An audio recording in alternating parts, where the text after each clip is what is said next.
Welcome to Everyday Buddhism, making every day better by applying the proven tools found in Buddhist concepts.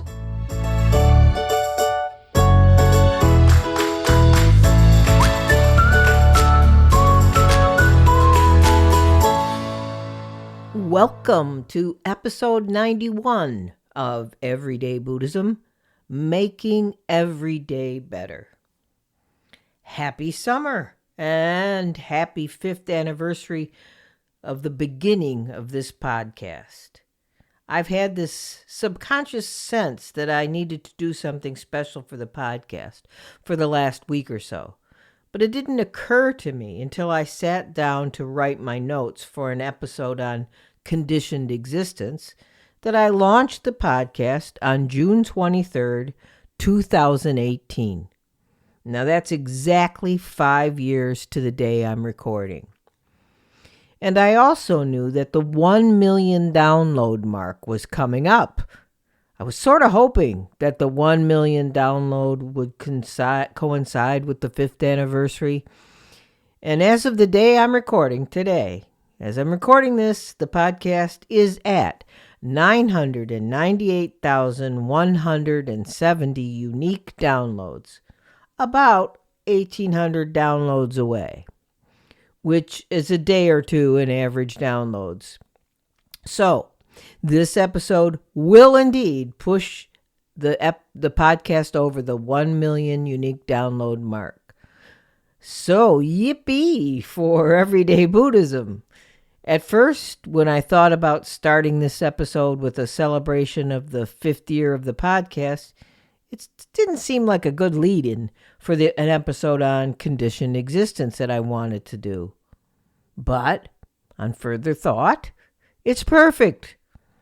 I mean, how did it happen that my little podcasting venture would last so long and get so many downloads? It was because of you, the listeners. That was the condition that caused the ongoing existence and success of this podcast. Thanks to every one of you. You have each contributed in ways much bigger than you could imagine. So, that was it for the celebration. Don't have snacks. Don't have champagne. You do that on your own. But now I'm going to continue on to a deeper dive into conditioned existence. It's a deeper dive than I think I've ever taken in the 90, or as of now, 91 episodes of this podcast. So here goes. This June, undeniable, to me anyway, evidence of climate change drifted over the northeast U.S. and Canada in the form of smoke from wildfires, blanketing tens of millions of people with air pollution that was actually off the charts in some areas. Now, living in Rochester, New York, we were severely affected during the peak week and have been at times lesser affected as the wildfires flared, then subsided after a rainy few days. During the worst week, the week of June 5th, we were in the unhealthy one, that's the 150 to 200 or red alert category, or the very unhealthy, that's the 201 to 300 purple alert categories, most of the week. And on occasion, we made it to the hazardous 300 plus maroon alert category. Now, it was shocking to me. Shocking for me. And from what I observed from the talk of locals and the social media chatter of other Northeasterners, shocking to most everyone. The skies were thick with smoke and had an eerie red glow. The sun that you could see through the smoke shined through like a red filter that put red spotlights on everything you looked at. And I and many others were coughing and tearing. I know friends and family on the West Coast probably thought, oh, jeez, we've been suffering through this for years with only brief mentions in the media. But now that the East Coast is dealing with it, it's all you hear. And I believe they have a right to say that. I believe that's the case. I was aware and shocked when talking with West Coast friends that had to deal with constantly shut windows, air filters, and air monitors.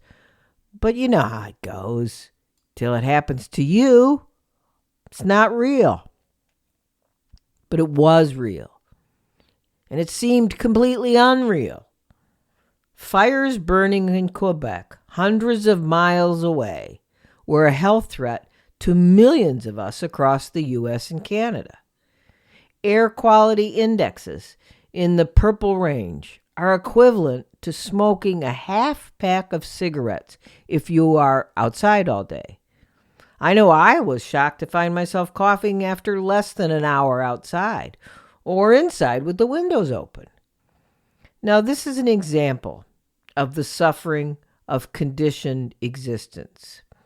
As almost everyone knows, Buddhist or not, the Buddha taught in the first of the Four Noble Truths that life is comprised of suffering. And as those of you who have studied Buddhism, or who even casually listen to this podcast, know the word suffering is an inadequate translation of a concept that is much more like unsatisfactory, which is what most experts believe is the intent of this teaching. But wait, when it comes to suffering, there's more. The Buddha also classified suffering into types. He taught that there are 3 types of suffering. Number 1, the suffering of suffering. This is what I call plain old suffering. This is what most of us think of as suffering. Actual physical or emotional pain, illness, injury, loss, grief, or disappointment. Number 2, the suffering of change. Now, the reality that your body, mind, and all the people and circumstances of your life constantly change is the suffering of change. Whether it's the death or separation of a family member, friend, or pet, or the loss of a job, or even the last of the cookies, it's all the suffering of change. Number 3, the suffering of conditioned existence. This, in addition to the suffering of change, is the one I'll be talking about in this episode. This suffering is referred to as pervasive suffering because it's suffering that everyone deals with everywhere.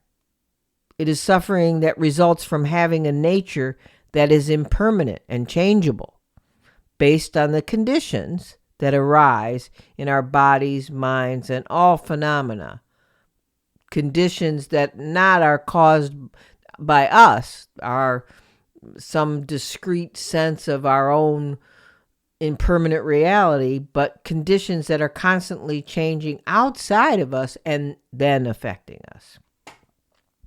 So in the situation of the poor air quality suffocating much of the country and parts of Canada this month, the conditions of wildfires caused it. That was the cause. And the conditions of climate change will contribute to more frequent and larger wildfires and more smoke and more poor air quality. According to experts in the field, they estimate 82 million Americans will experience a 57% increase in wildfire smoke frequency. In other words, how often it's going to happen. It's going to happen 55% more often. And we will experience a 31% increase in 2 or more consecutive days of high wildfire-specific PM 2.5 air quality. Now, the causes of climate change are many. And of course, there are debates about these causes. But debate or not, the causes and conditions arise from humans, and then it causes us suffering. But because everything is constantly changing, one day there is smoke. The next day, you can look at a crystal clear blue sky. As I have said before, that is the upside of conditioned existence. Things that affect us that we label as quote unquote bad will not be permanent. There will be a change. Now, the change could make things seemingly worse, but it also could make things better. Because of the truth that is conditioned existence, there is nothing for sure, absolute, unchanging. The Buddha spoke of conditioned existence and dependent or origination, which means things originate or come into being because of other things or other conditions. He spoke of it like this, quote, "When this is present, that comes to be. From the arising of this, that arises. When this is absent, that does not come to be. And on the sensation of this, that ceases." Now, because we don't have omniscience, we can't possibly see all the conditions that cause the arising of any circumstance or phenomena. And that is why we suffer, because of conditioned existence. It's why we suffer, because of change and impermanence. We suffer because we expect and or desire otherwise. If things are going well, we desire things to stay the same. If things aren't going well, we want things to change. But things are the way they are. And I can hear the groans now after making that statement. No, this does not mean we can't try to make things better.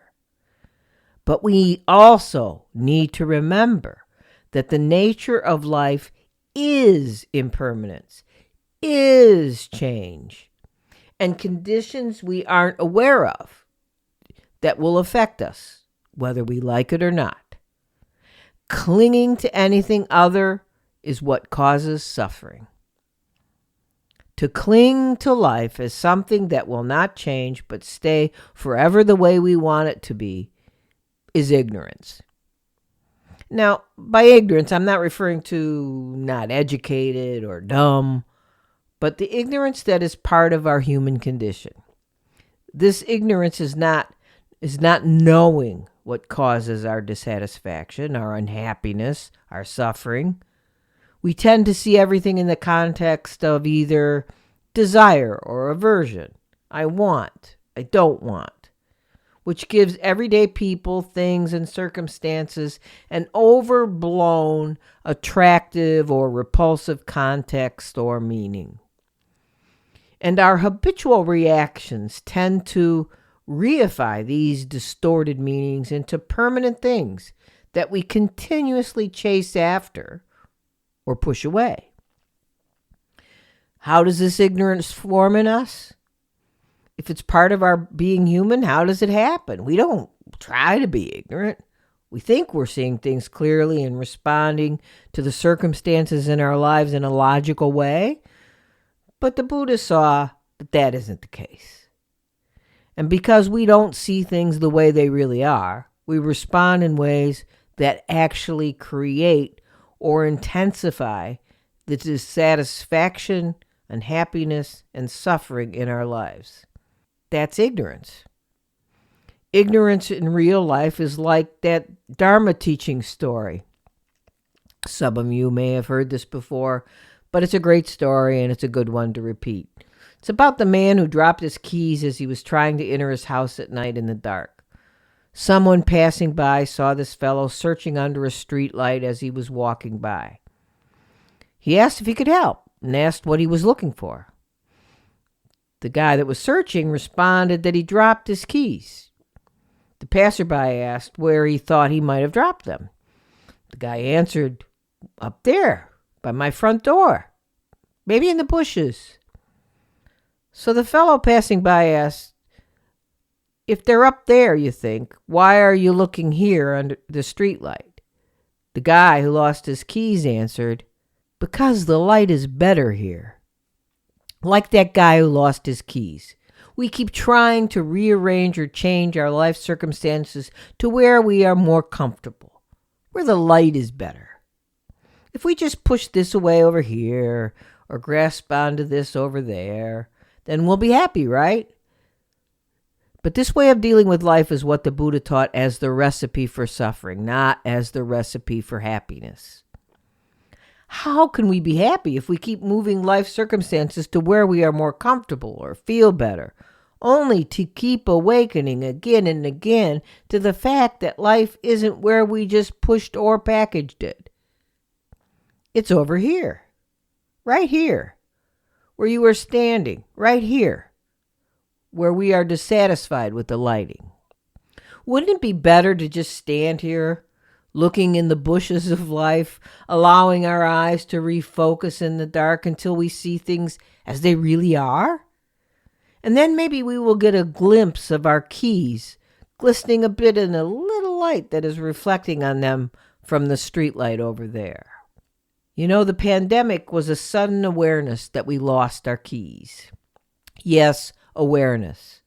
It wasn't a discovery as such, but a shocking awareness of something that was true all along. Our keys always had the tendency to be lost. The one certainty of life is that it is uncertain. And that is true. And we know it. Somewhere. Buried deep because we don't really like remembering it. And once we had the shock of awareness that the life we knew wasn't as certain as we pretended it to be during the pandemic, we all reacted a little differently. Everybody had a different way of, say, coping.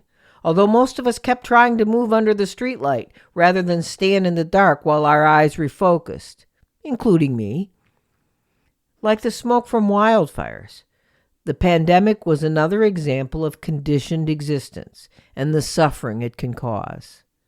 According to many experts in the field, climate change also contributes to an increase in the transmission of viruses.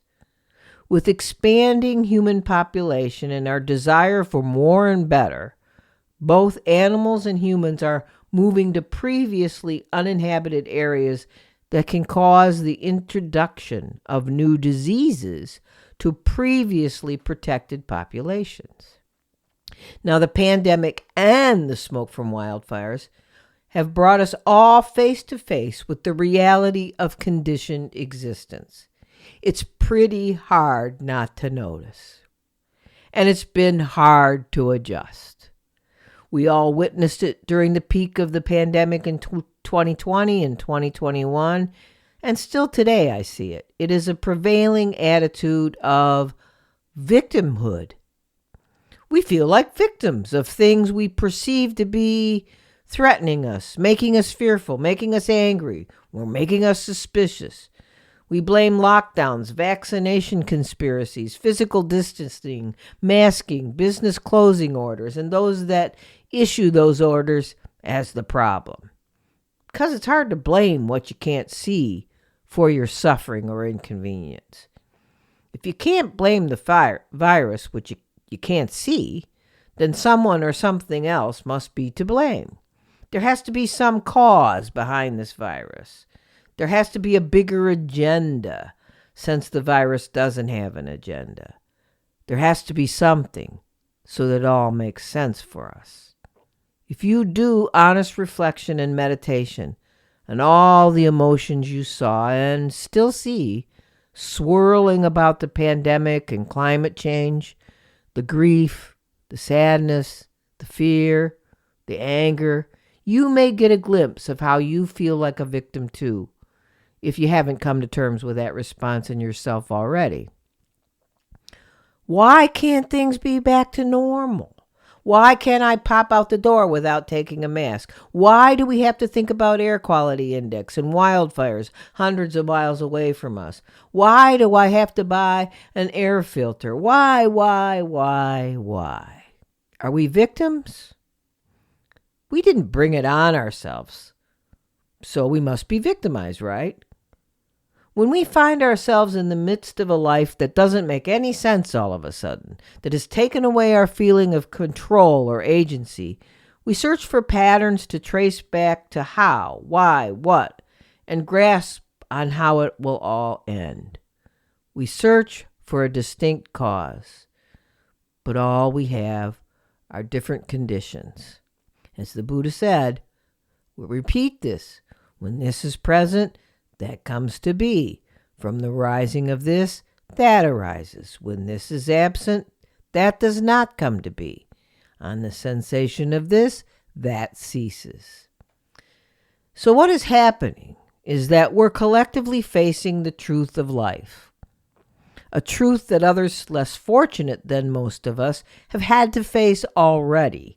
We have been smacked in our collective and previously comfortable faces with the need, the demand, that we find a way to accept, despite our clinging otherwise, except that we have little control over the things that happen to us.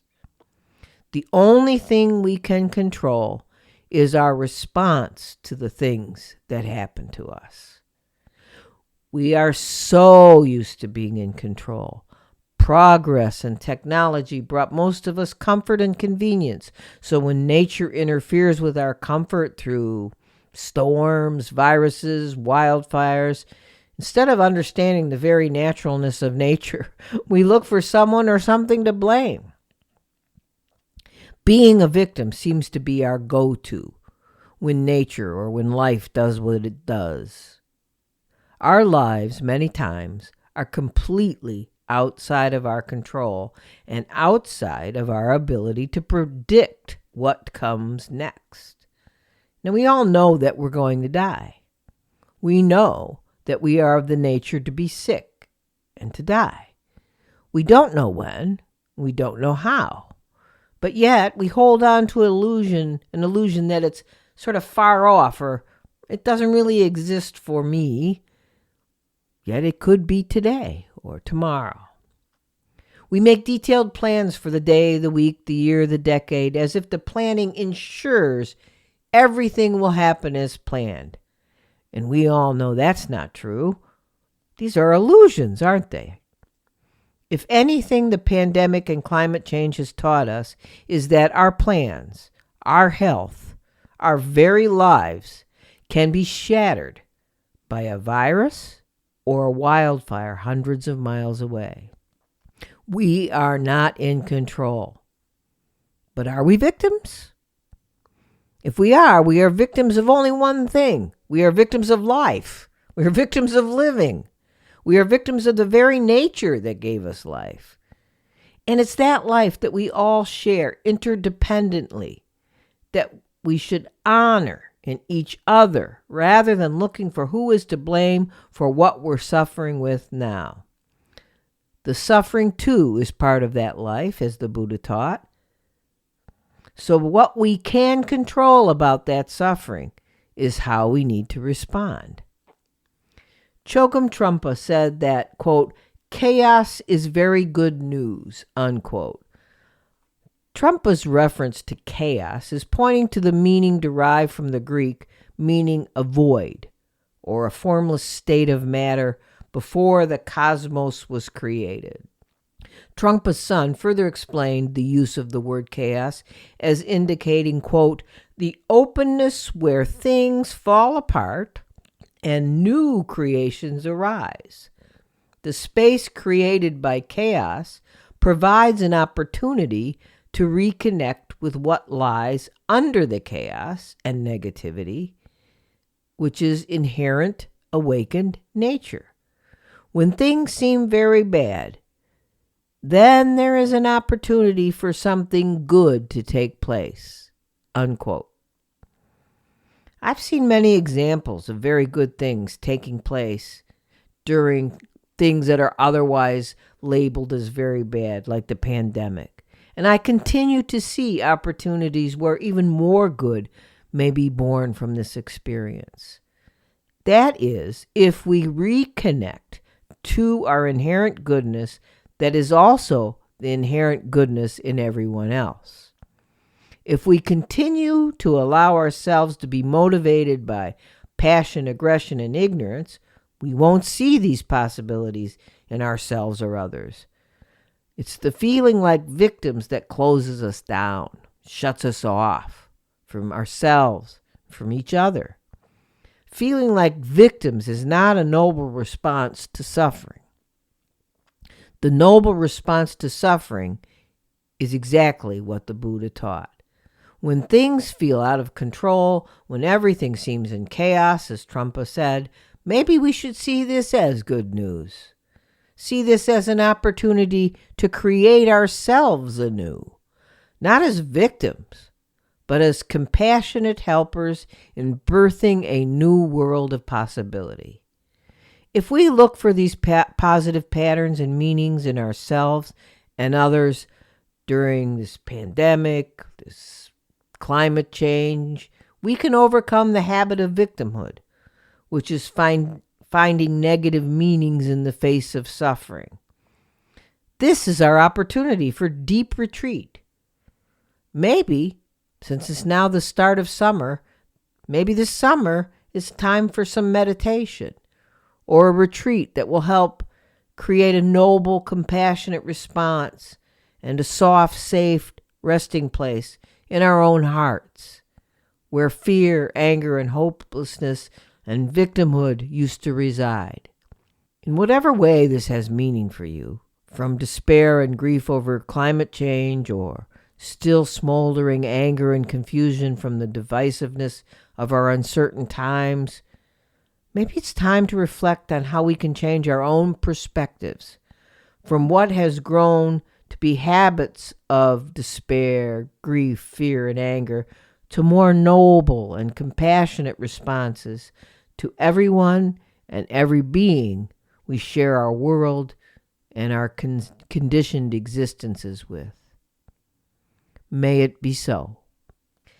That's it for this episode. As usual, next up, some announcements. As always, a reminder that you can join me and others in the private donation-supported Everyday Sangha that meets virtually via Zoom every other week on Saturday mornings at 10 a.m. U.S. Eastern Time. The Sangha is currently studying the book Heart of the Shin Buddhist Path, A Life of Awakening by Takamaro Shigaraki. Our meetings consist of a service first, including a short meditation period, traditional vow recitations, and other invocations like refuge, bodhisattva vows, etc., and some chanting. The service introduces more ritual and liturgy into the structure of our meeting, much like you would find at a non-virtual Buddhist temple, church, or sangha. The service also includes a Dharma talk by one of the practice leaders or myself, Wendy Shinyo Sensei, and many times a Dharma glimpse by a volunteer Sangha member.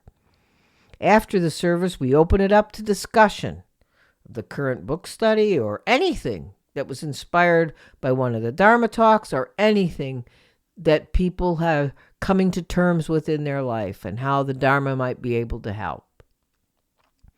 Consider joining the Sangha to be a part of the study, practice, and a warm and welcoming community. You can learn more about the Sangha by viewing the latest bonus YouTube podcast, where me, Bradley Janayo Sensei, and Terry Hoskin, who are our two other practice leaders, talk about what the Sangha and what everyday Buddhism is all about. You can also support this podcast and other activities of Everyday Buddhism by becoming a community member for $5 a month. If you do, you'll have access to all members-only podcast, an education series, and a private group on a non-Facebook platform. Plus, the free entry into our Introduction to Buddhism course that is offered twice a year. If you don't follow me or Everyday Buddhism on any social media platforms we post in, you can go to the Everyday Buddhism website and join the membership community or the Everyday Sangha. Just go to www.everyday-buddhism.com and click on either the tab that says Join Members Community or Join Everyday Sangha. I thank all of you who contribute in this way or on occasion. This podcast and the community in Sangha depend on your donations to continue to exist. I don't seek podcast sponsors. I don't ask for financial commitments through paid podcast memberships. So my work and the cost of all the infrastructure and things that I need to support what I do is entirely self-funded except for your donations. Please consider a one-time or continuing donation by going to Patreon or on my website's donate tab. You can even buy me a cup of coffee through the coffee cup link on the website. You can find the links to all of this in the show notes. And thanks to all of you who write in with comments and questions. As I've said before, I do, and I promise this is true, I read them all, and I thank you for writing. And as a matter of fact, I hope to release a podcast episode soon where I and a guest or two respond to a listener's question about religion. Another way you can help, and this is easy, just rate or review the podcast on your favorite podcast platform. It's important to share the podcast with others if you find it helpful in your life. And if you could, instead of just rating, take a minute to comment so people will know why you love everyday Buddhism. That's all for the announcements. So until next time, keep finding ways to make yours and everyone's days better.